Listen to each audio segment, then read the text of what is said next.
If you looked at the moon over the course of a few weeks, you'd probably notice that it looks slightly different every day. The change in its shadow is based on where the moon is in its orbit.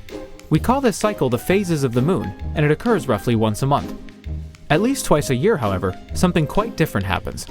The moon passes through the shadow cast by the Earth, causing it to look extremely unusual for a short period of time. From the Earth, the moon will appear to darken and turn a deep red before eventually returning to normal. This is called a lunar eclipse. If we were to look at what happens from space during an eclipse, it would go something like this. First, the moon passes through what's called the penumbra, where the sun's light is only partially obscured. This results in only a slight darkening of the moon. As the moon continues along its path, however, it enters what's called the umbra, where all direct light from the sun is blocked. But if the sun is blocked, why does the moon turn red?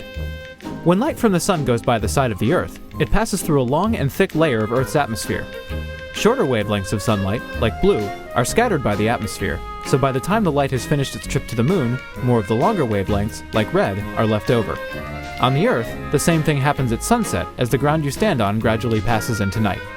As the eclipse ends, the moon leaves the umbra, returns to its normal color, and then leaves the penumbra, brightening and resuming its original cycle.